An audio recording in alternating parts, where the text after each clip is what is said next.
So this summer, we're looking at your spiritual toolbox.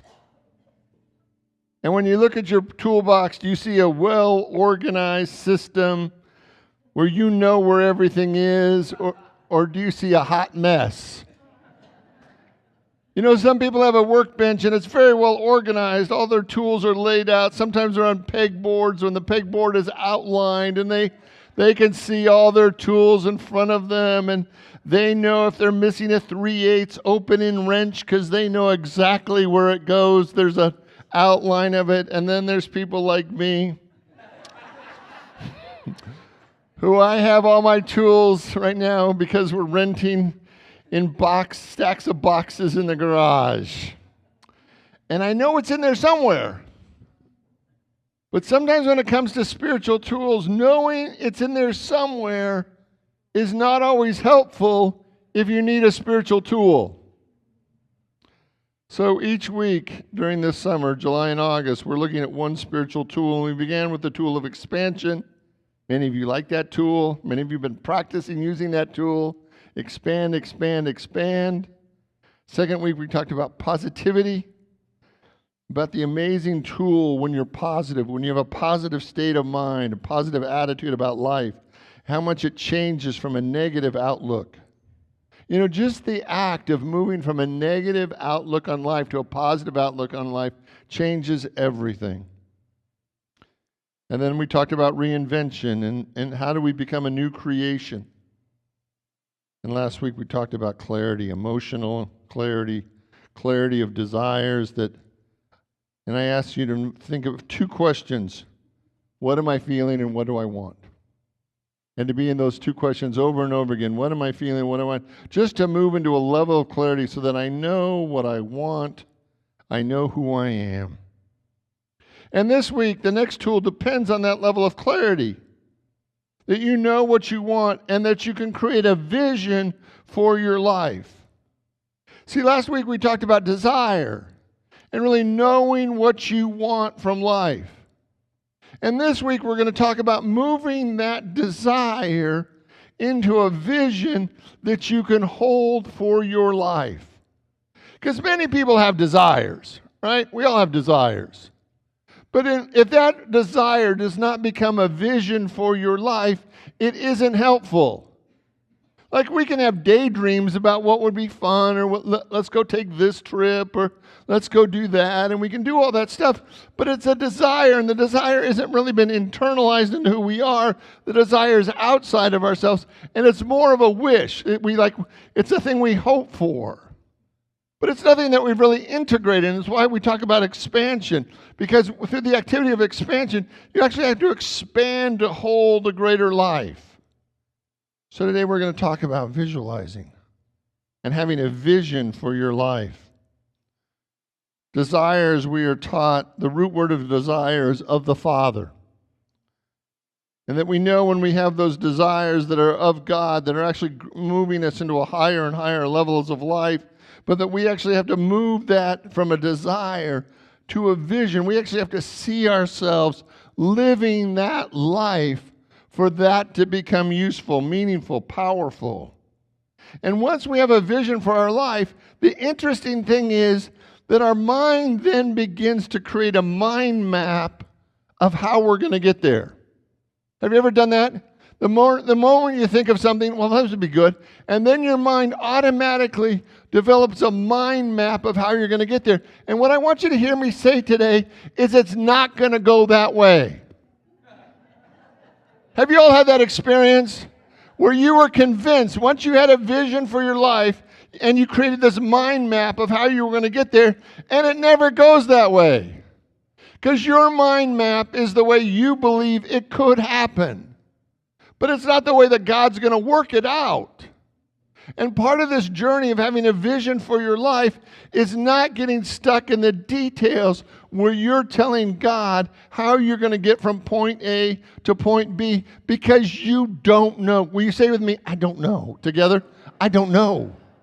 I don't know. Like your job is not to figure out the how.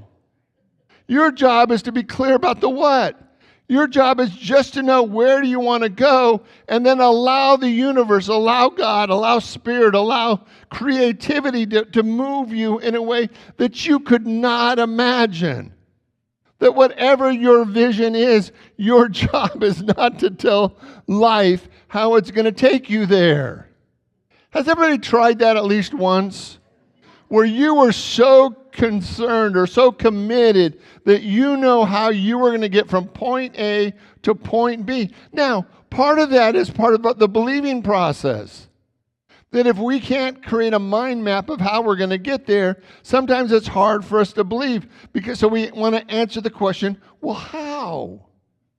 And once you answer the question, how, once you come up with at least one way you could get from point A to point B, then let it go, because it's not going to ever go that way. In fact, you could come up with 5 or 10 or 20 different hows, and know that as you entertain all these possibilities, they are just a few of the infinite possibilities that God has for you.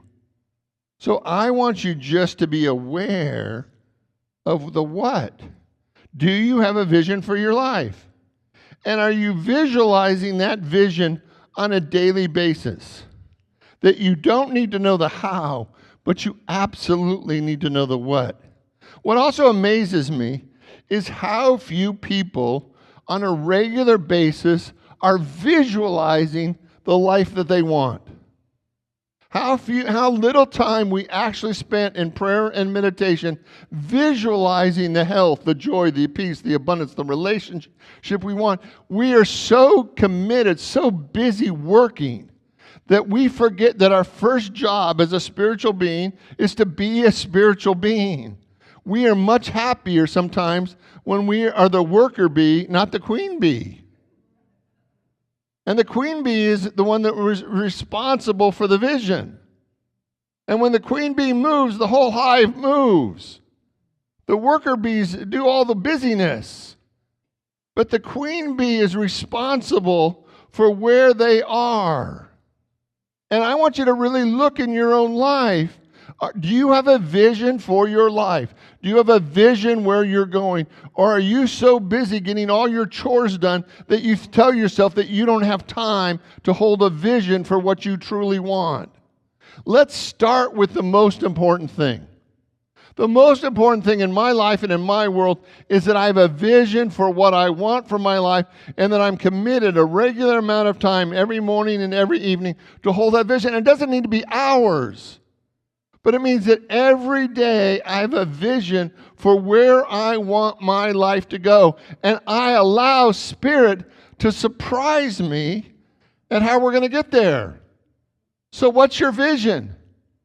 What is the desire that you've actually integrated into a vision for your life? And are you holding that? So our desires create a vision. And as we hold that vision, we call that visualizing. Let me tell you one of Jesus' miracle stories. Because the basis of visualization, it requires 2 elements.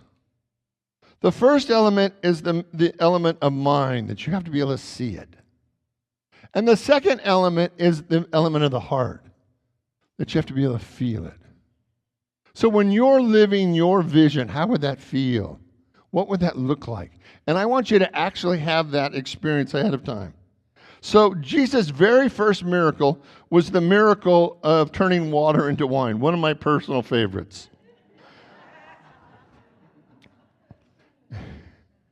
And you'll hear in a minute, but I love teaching that because I could see in Jesus' relationship to his mother my own relationship with my own mother.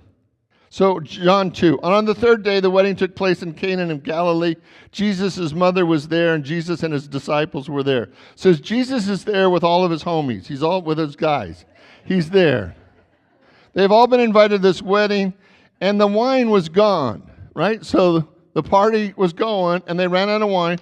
And Jesus' mother comes over to him and says, "They have no more wine." Now, do you think that she expected him to pull out his gold American Express card and go to the closest liquor store and load him up again? Right? Do you think that was the expectation why she went to him and said, what's the deal, right? And I love Jesus' response, right? Because this is his very first miracle. And he says to her, woman, now, if I was to say that to my mother, my head might be headed for a sink someplace with a bar of soap not far after, right? He says, woman, why do you involve me? My hour has not yet come. Right? So he's got his guys here. He's about to come out in a big way. Right? In his mind, it wasn't going to happen at a wedding. He had things to do, but right now, this was time for him to party with his friends. He did not want to make a scene. He didn't want it to become about him. He didn't want to make a scene. He didn't want to do anything too flashy. He just wanted to hang out and party with his friends. Does anybody relate to this? And I love his mother. His mother said to the servant, Jesus says this, woman, and then my time hasn't come yet. And she just turns and says to the servants, do whatever he tells you. She so dismisses him. Like, Mom, this isn't my time. And she turns and says to the servant, do whatever he tells you, because she knows he's going to do it. How many times has your mother known what you were going to do before you did it? Right? What was the best for me, even when I didn't want to admit it? So his mother turns to the servant and says, do whatever he tells you. Now, nearby stood 6 stone jars of water. Now, we have to look at this from a spiritual point of view. 6 is a very powerful number. The number 6 is the integration of 2 threes. So it is the Trinity of God and the Trinity of man. And when they come together, that's what's represented by the Star of David. The Star of David is the upper triangle and the lower triangle coming together, and they illustrate the uniform or the unification of man and God expressing as one, right? That's what it means, the 6-pointed stars. So the 6 stone jars represent that acknowledgement or that oneness with God. And each, the kind used for the Jews' ceremonial washing, each holding 20 to 30 gallons. And Jesus said, fill the jars with water, so they filled them to the brim. Now, each jar, did you hear me say, had 20 to 30 gallons of water. 20 to 30 gallons of water. If somebody invites me to a dinner party and I bring a bottle of white, I think I'm doing great. If I bring a bottle of white and a bottle of red, I think I'm out of the park, right? And that's 2 bottles of wine. Jesus is bringing 180 gallons of wine to a party. I love Jesus. I do. I love Jesus. Because I, in my whole life, have never been to a party where they served 180 gallons of wine. Like, that would be a rocker of rockers, right? That's the kind you read about in Hollywood or something, right? And Jesus sets them up with 180 gallons of wine. So he says, fill the jars with water, so they filled them to the brim. And then he said, now draw some out and take it to the master of the banquet. So they did so. And the master of the banquet tasted the water that had been turned to wine, and he did not realize where it had come from, though the servant who drew it knew. And then he called the bridegroom aside and said, everyone brings out the choice wine first, and then the cheaper wine after the guests have had too much to drink. But you have saved the best till now. And I want you to hear that about your own life. That the phase of your life right now that you've been saving the best until now. When you use the power of visualization, you are saving the best until now. That whatever your struggles, your heartache, your disappointments, your fears, your frustrations, you are saving the best for now. But you have to use the power of your mind to hold this. This week I began a class on creating love. And I want you to see that the basis of this and really everything we do is this idea that God is flowing through us. Do you believe that? That God is flowing through us, constantly flowing through us. And when God is flowing through our hearts have two gates. The first gate is the gate that opens outwardly toward the world. And when we open our gate outwardly, that love of God flows through us and out toward our world. But we have a second gate in our heart. And that's the gate that opens inwardly. And when we open the gate inwardly, love flows. And we call that love, that our heart has a capacity to be a channel for God's infinite love. But also when that spirit flows through our mind, we want to have a picture in our mind of the life that we are creating. So as that energy is flowing through our mind, we have this picture of the life we want to live, and that picture actually creates the next version of our life. Now, what that picture is should not be created by fear.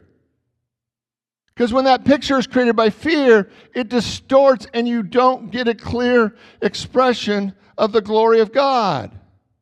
And visualization is the power that we have to hold the picture in mind and allow the infinite to flow through our mind to create the next version of our life. A study was conducted by Dr. Blastio at the University of Chicago in 1996 on visualization. Dr. Blastio's study was conducted by asking a group of students who had been randomly selected to take in a series of free throws, basketball. The percentage of free throws were tallied. The students then were divided up into three groups and asked to perform three separate tasks over 30 days. The first group was told not to touch a basketball for 30 days, no practicing, no playing whatsoever for 30 days. The second group was told to practice shooting free throws for a half an hour every day for 30 days. And the third group came to the gym every day for 30 days and spent a half an hour with their eyes closed, simply visualizing hitting free throws. After 30 days, all three groups came back together to take the same number of free throws they did at the beginning of the study. The first group of students who did not practice showed no visible improvement. They did the same that they did before. The second group that had practiced daily shooting showed a 24% increase. The third group, however, the group that would just simply visualize success, showed a 23% improvement. So the group that practiced every day shooting the shot and the group that visualized every day shooting the shot literally had the same outcome. Because your mind can't tell the difference between when you're literally doing it and when you're just doing it in your mind. So if you are not using the power of visualization to create the world you want, we are missing an opportunity. And at the same time, what I want you to see is this is a power, this is a tool that all of us should be exercising. 5, 10, 20 minutes a day, visualizing the life that you want. Well, Richard, I don't know. Well, I don't have time.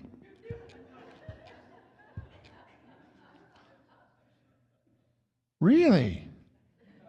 You can't imagine a life any better than what you have right now that wouldn't be worth 20 minutes of your time every day to visualize being happier, more prosperous, more loving, healthier than you've ever been before. You don't have the time to live a better life. Okay. Right? If you want to be a worker bee, then be a worker bee. But there's a point in our life where we decide that being a worker bee is no longer as fun as being the queen bee. And when we're the queen bee, we actually decide the direction our life is going to go. How many of you were raised in a family that you were taught to be the worker bee? How many of you were raised in a family where you're taught to be the queen bee? A couple of us, right? There's some. My mother was a queen bee. Anybody have a queen bee in their family at all? Right? And a queen bee doesn't have a problem being the queen bee. right? And what I want us to see today is that I want you using your power, the tool of visualization, to move your life forward. 5, 10, 20 minutes a day, holding the vision of where you want to go, actually seeing yourself, not telling God how you're going to get there, because that's none of your business. Your job is not to convince God that your plan is the best plan. Your job is to see where you want to go and let the infinite surprise you. Jack Canfield, who I just think is fabulous, on his book, The Success Principles, Principle 11 says this. I lost my marker. Give me a second. I'm getting there. Here you go. Let me try again. If I start speaking in tongues, it's time to go.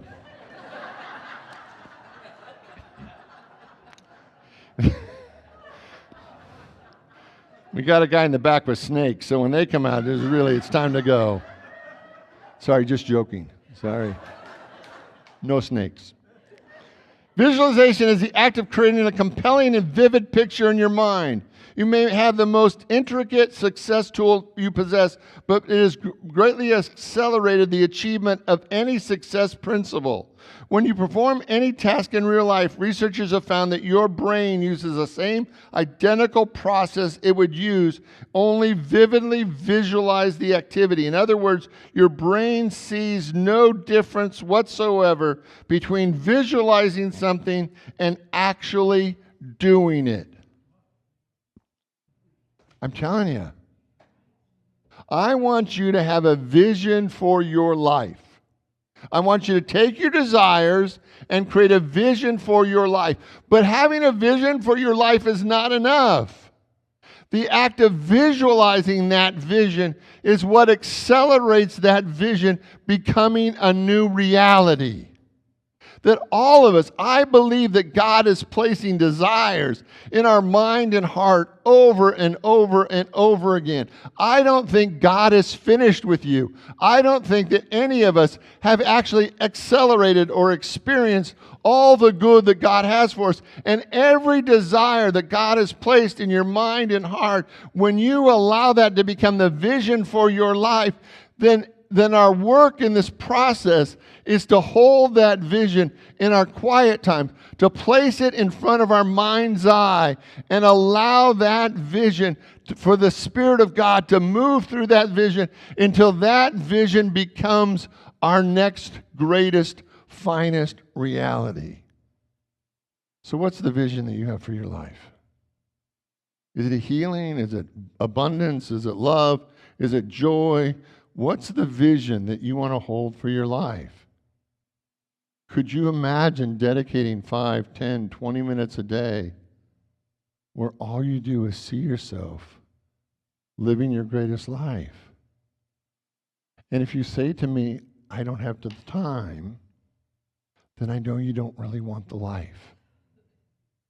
Because we all have 24 hours. And in 24 hours, if you can't find 20 minutes to hold the vision of what you really want, then you don't really want it. Because all of us have been created in the image and likeness of God. All of us are called to be master creators. And every time we hold a vision, we use the power of God to make that a reality. Will you pray with me? And I invite you to open your mind, your heart, your soul to the activity of God. To take the desires of your heart and create a vision where you see yourself living your life dream. And then over and over again, we visualize it, we hold it. And that vision becomes clearer and clearer, becomes more and more empowered. It actually changes us. It transforms our belief system. It helps us release the old drama and the old ideas and the old pain. And we hold that vision, and that becomes our brand new reality. Thank you, God, for the power of our mind to hold a vision. And that vision becomes the next reality of our life. In the name and through the power of the living Christ, we give thanks. And so it is. Amen. God bless you all. Have a great week. Thanks for being here.